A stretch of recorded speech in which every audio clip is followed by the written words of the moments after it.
Africans, Sanbonani, Huyenant, Dumelang, Dimadekwana, Riperil. Tonight I'd like to address you about the energy crisis that is confronting our nation. During the past 3 weeks, severe load shedding has disrupted all of our lives and caused immense damage to our economy. The daily power cuts that we've been experiencing have inconvenienced millions of households, individuals, and have presented huge challenges for businesses in our country. After more than 3 decades without a reliable electricity supply, rather after 1 decade without a reliable supply of energy, South Africans are justifiably frustrated and they are also angry. I understand that. They are also fed up. We have therefore developed a set of actions to respond to this crisis. The crisis that we are facing requires that we should take bold, courageous and decisive action to close the electricity gap in our country. This in many ways is a call for all South Africans to be part of the solution, to contribute in whatever way that we all can to end energy scarcity in South Africa. As government, we are announcing a number of interventions to overcome the immediate crisis. In the past 10 days, I have had extensive discussions with the Eskom executive management, with power station managers and former Eskom personnel. I've also met with labor federations, Business Unity South Africa, the Black Business Council, community representatives, and several experts in the energy sector. This morning I also met with political party leaders. I'm grateful for the valuable proposals and inputs, as well as analyses that they have put forward. These meetings have helped to shape our response and ensure all sections of South African society are involved in finding solutions to this problem, as this is a national crisis. All the people I've spoken to have said this is the time when the country must unite to address this challenge. The set of additional actions I'm announcing this evening, firstly, are aimed at improving the performance of Eskom's existing fleet of power stations. Secondly, these actions will accelerate the procurement of new generation capacity. Thirdly, these actions are intended to increase the private sector investment in generation capacity. Fourthly, these actions are designed to enable businesses as well as households to invest in rooftop solar installation. And finally, these actions are directed at fundamentally transforming the electricity sector and positioning it for future sustainability. So, fellow South Africans, for our response to be effective, we need to understand the problem. In other words, what the problem is. South Africa has installed capacity to produce approximately 46,000 megawatts of electricity, and at peak times, when there's high demand, we use about 32,000 megawatts of electricity. However, only 60% of this installed capacity is available at any given time due to some units going through planned maintenance processes and others having unplanned outages. Many of our power stations were built many years ago. The average age of Eskom's power station is around 35 years. Generally, as power stations get older, their performance deteriorates. The construction of our newest power stations, Medupi and Kusile, started late, and they have experienced several delays and also some design flaws. These challenges are being addressed. As a result of this, Eskom deferred essential maintenance to keep the lights on. This is what is causing breakdowns and failures at the moment. The performance of some of Eskom's power stations have been further worsened by extensive theft and fraud as well as sabotage. After years of state capture and mismanagement, there is now a capable and effective management team which is working hard to turn the utility around and reverse years of decay. However, as things stand, we are still faced with an electricity shortage of up to 6,000 megawatts. In recent weeks, a combination of factors resulted in about 18,000 of generation capacity being lost. And this forced Eskom to implement stage 6 load shedding, which distressed all of us. Eskom has to implement load shedding to prevent the electricity grid from collapsing and to ensure that we never experience a complete blackout throughout the country. The factors that led to the latest load shedding included a number of unit breakdowns at some power stations. We also experienced damage to the transmission line from Cahora Bassa in Mozambique, where we procure part of our electricity, and there were also instances reported of deliberate damage to equipment. Teams within Eskom have worked very hard to bring generation units back online and to stabilize the national grid.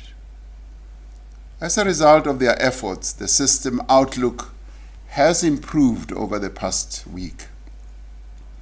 The agreement that was reached between Eskom and unions has allowed critical repairs to the units that had broken down to be undertaken and normal electricity generation operations to resume.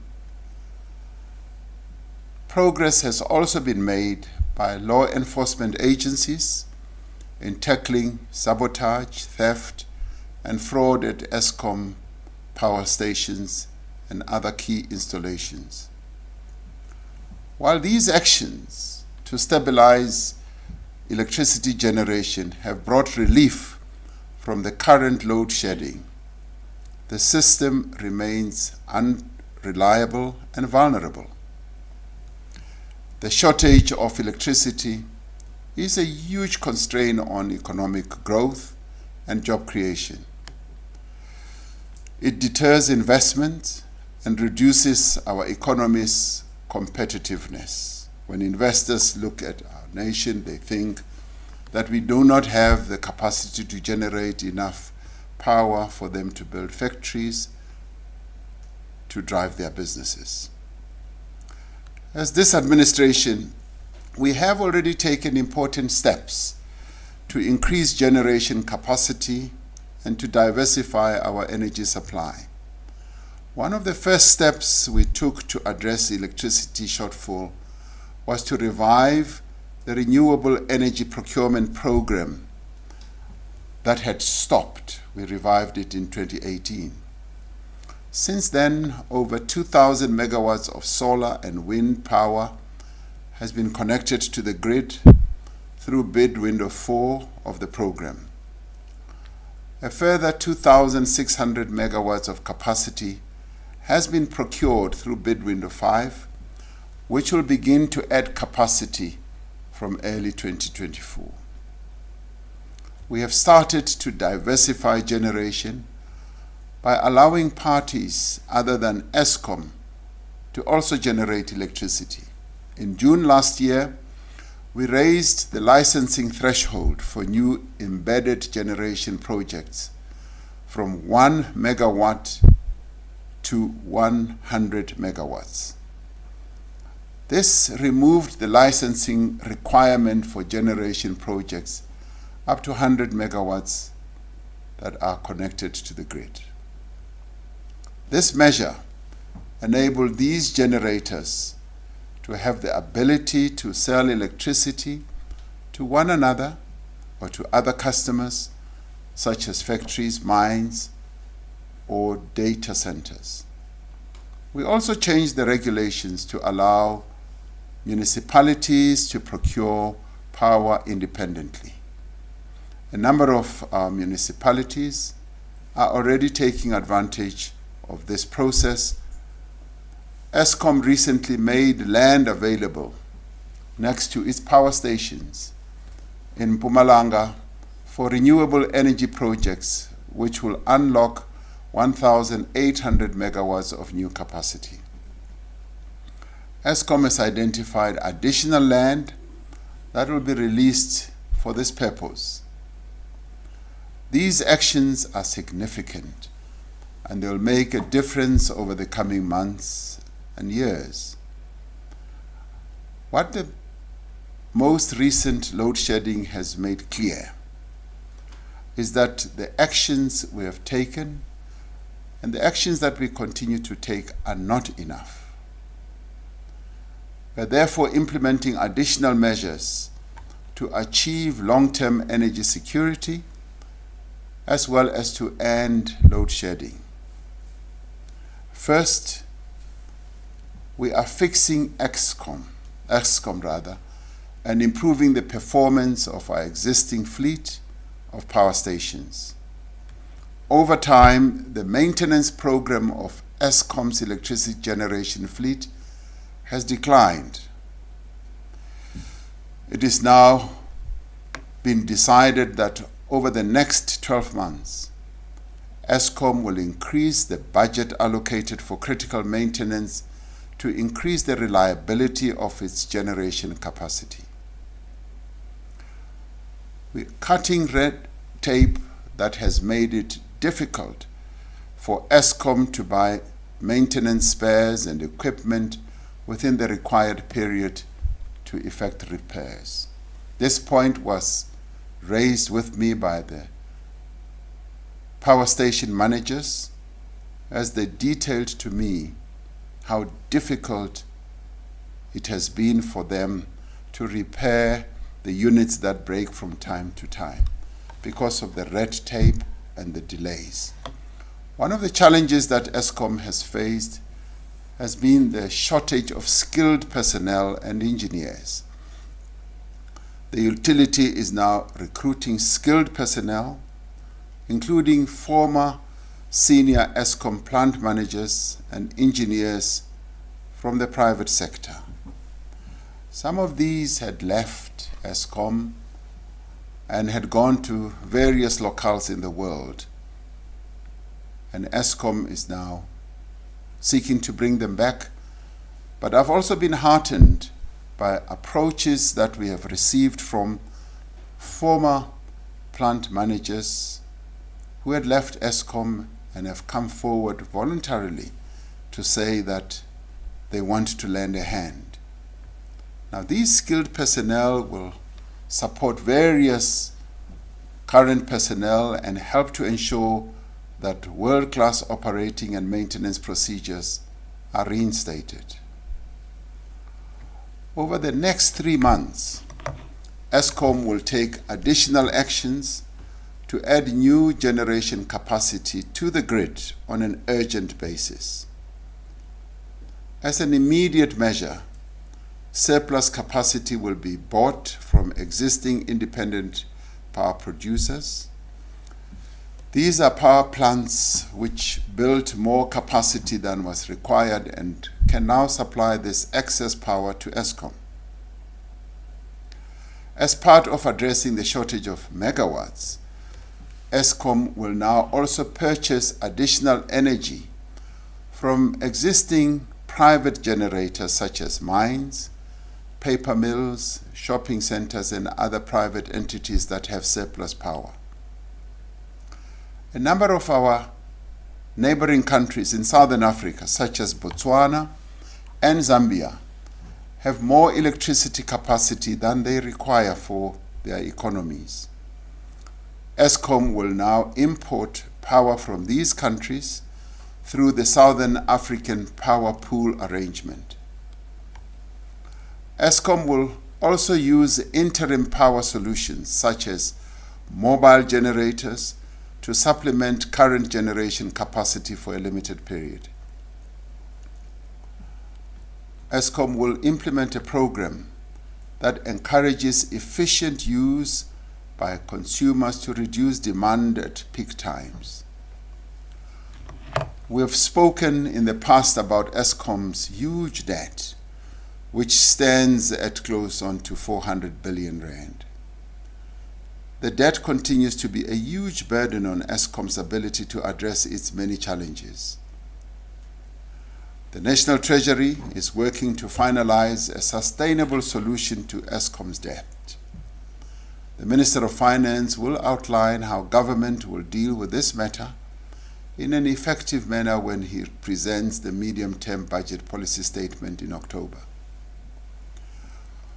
We will use climate funding provided through the Just Energy Transition Partnership that we struck last year to invest in the grid and repurpose power plants that have reached the end of their lives. Eskom will be constructing its first solar and battery storage projects at Komati, Majuba, and Letabo, and several other power stations. This will result in over 500 megawatts being added to the grid.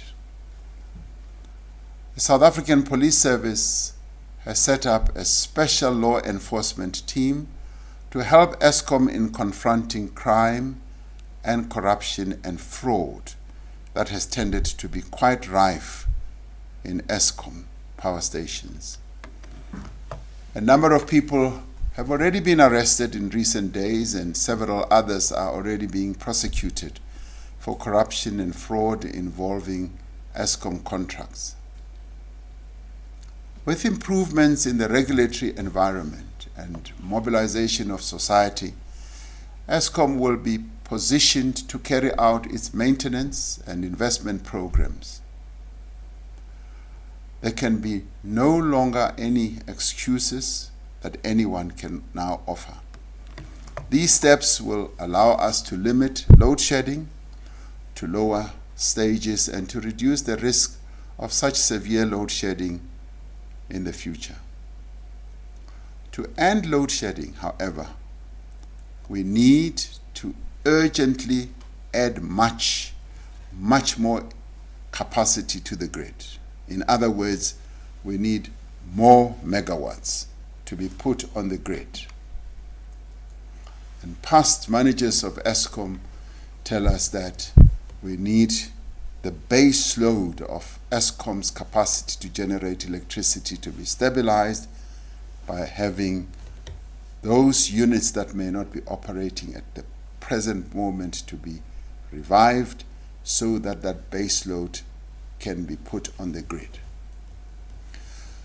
Our second priority is therefore to accelerate the procurement of new capacity from renewables, capacity from gas, and battery storage.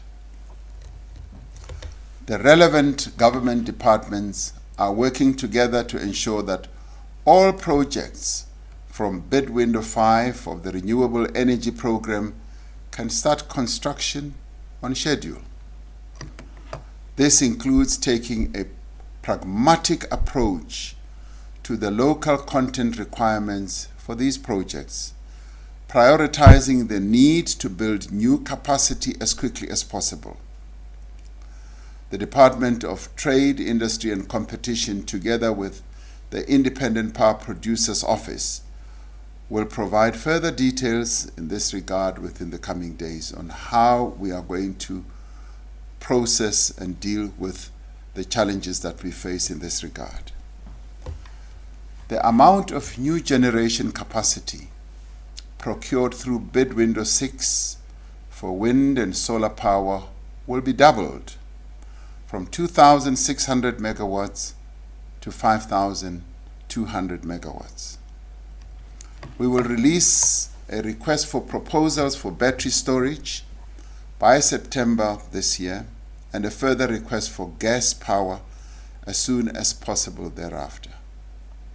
The Minister of Mineral Resources and Energy will issue a determination for the remaining allocations in the Integrated Resource Plan 2019 and will open further bid windows on an expedited basis.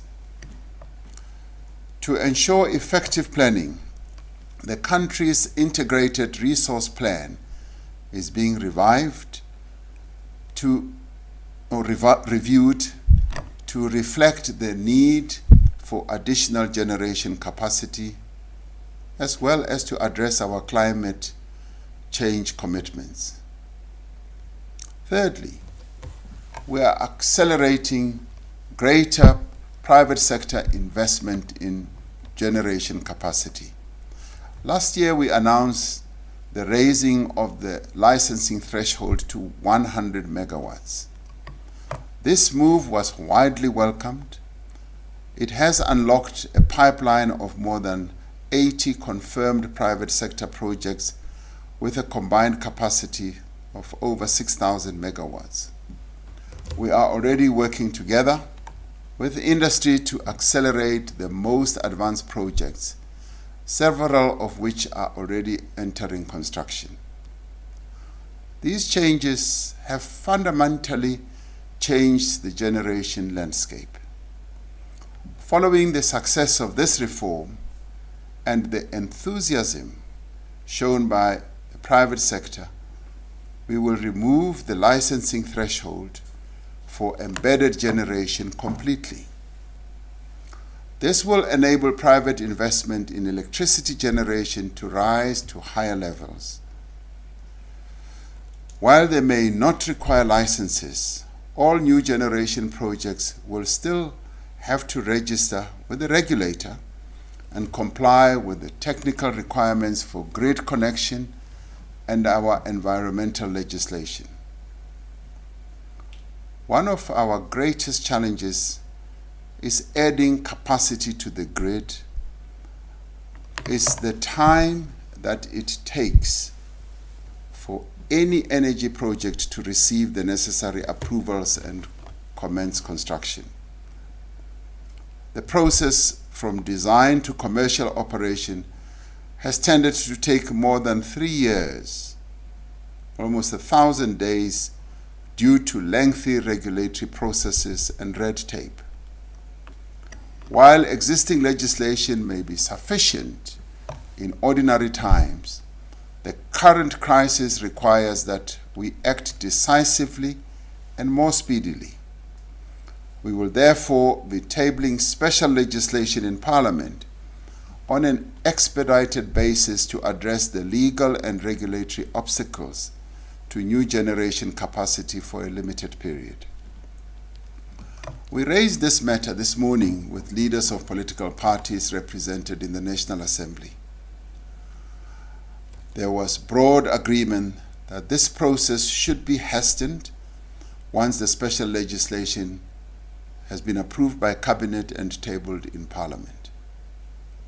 We will, in the meantime, waive or streamline certain regulatory requirements where it is possible to do so within existing legislation. This includes reducing the regulatory requirements for solar projects in areas of low and medium environmental sensitivity. It also means Eskom can expand power lines and substations without needing to get environmental authorization in areas of low and medium sensitivity and within the strategic electricity corridors. We're also establishing a single point of entry, in other words, a one-stop shop, as it were, for the energy project applications to ensure that there is coordination of approval processes across government, so that those who apply should not be moving from one department to the next, and thus facing months and months of delays. I have instructed departments and entities to review all existing timeframes and to ensure that we process all applications on an urgent basis so that we do not have these elongated delays. These measures are preferable to declaring a state of disaster or even emergency, as some have suggested. These interventions will allow us to do what is necessary to accelerate new generation capacity while protecting the rights of all South Africans and upholding the rule of law. We do not need a state of emergency or declare a national state of disaster to implement common sense regulations that should help in resolving our energy crisis. We have all the instruments and processes that we can implement. Fourthly, we intend to enable businesses as well as households to invest in rooftop solar installation. South Africa has great abundance of sun, which we should really use to generate electricity. There is significant potential for households and businesses to install rooftop solar and connect this power to the grid. To incentivize greater uptake of rooftop solar, Eskom will develop rules and a pricing structure known as a feed-in tariff for all commercial and residential installations on its network. This means that those who can and have already installed solar panels in their homes or businesses will be able to sell surplus power that they do not need to Eskom. And we call on all South Africans to use electricity sparingly as we work towards ending load shedding and getting more energy on the grid. Finally, we are fundamentally transforming the electricity sector and positioning it for future sustainability. We've spoken in the past about restructuring Eskom, which will result in the establishment of 3 entities, namely an electricity generation entity, an electricity transmission entity, and an electricity distribution entity. Eskom has established an independent transmission company and is on track to separate generation distribution businesses by the end of this year. We will soon be appointing boards for the transmission and generation entities. Broader reforms to establish a competitive electricity market will also be expedited through the finalization of the Electricity Regulation Amendment Bill to enable private sector investment. These changes will radically transform the structure of the electricity sector for future generations. Many other countries have taken this route and have been able to stabilize their electricity generation. They will diversify our energy sources and improve the security of supply. Now, these changes will allow more generators, both private and state-owned, to compete on an equal footing. The grid will remain owned by the state, in other words, state-owned. Eskom will continue to be the mainstay of our country's energy industry as we improve its efficiency, its financial sustainability, and its performance. We've always said that Eskom is too big to fail, and it is a national asset, and we therefore need to secure it and make it more efficient. But it will coexist with the private investment and generation that is already underway. To ensure that these measures are implemented in a coordinated manner, I have established a National Energy Crisis Committee. The committee is chaired by the Director General in the Presidency and brings together all the departments and entities involved in the provision of electricity. They bring together the Department of Public Enterprises, Department of Fisheries, Forestry and Energy, the Department of Mineral and Energy, the Treasury is also part of it, the police are also part of it, and so all the departments that have to do with helping us to stabilize our energy system will be part of it, and it will be coordinated from the Presidency. The National Energy Crisis Committee will draw on the best available expertise from business, from labor, from professional engineering entities, and community-based organizations. We'll be able to work together with all these entities as we did when we confronted the issue of the pandemic, but more particularly the vaccination process, where we had business, labor, community-based organizations working together with government to address the biggest rollout of vaccinations our country had ever been through. So we will harness all this energy and all these various entities as we work to ensure that we stabilize our energy generation. The relevant ministers will report to me directly from their various ministries on a regular basis to ensure that we move quickly to implement the actions that we have announced today. So, fellow South Africans, the measures I have outlined are not just to address our immediate constraints. They are also to ensure that we do stabilize our energy generation in our country through a variety of all these measures. Our ultimate objective is to achieve long-term energy security so that we never have to experience electricity shortage again.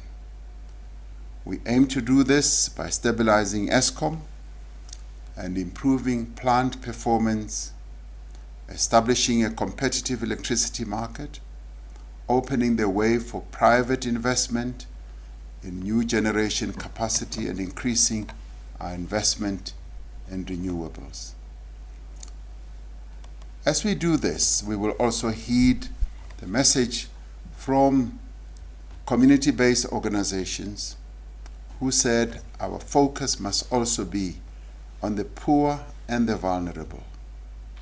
Now, these measures are necessary to ensure that we revive economic growth so that we are able to create jobs in our country. In the process, we will position our country as a leading player in the transition to new and sustainable energy sources, turning this crisis into an opportunity for future growth and resilience. Just as government will play its part, I call on business and labor and all of society to join us in this effort. This includes urgent implementation of the Eskom Social Compact and the reinforcing of the commitments and the concrete steps to be taken by all social partners.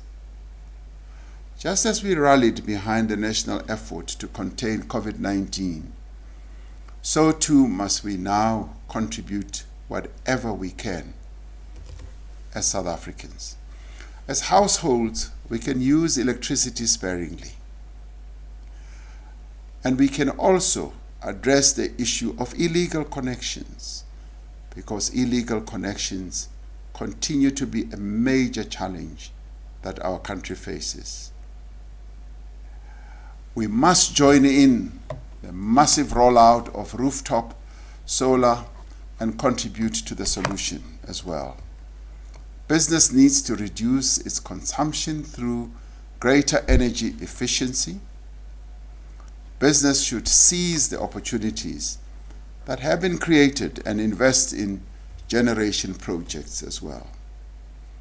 Labour should engage in a spirit of partnership, mindful that achieving energy security is the most important thing we can do to protect existing jobs and also to create new ones. Last weekend, I had the occasion to visit Tutuka Power Station in Mpumalanga. This power station's performance has been badly affected by criminal activities. We heard of maintenance spares being stolen, and these spares being sold back to the power station in Tutuka and other power stations. We were told of ongoing theft of oil on a massive scale, and the deliberate damaging of equipment so that Eskom should continue to hire equipment from private contractors. What is happening at Tutuka and other power stations is deliberate sabotage by well-organized criminal syndicates that are destroying the utility and damaging our economy.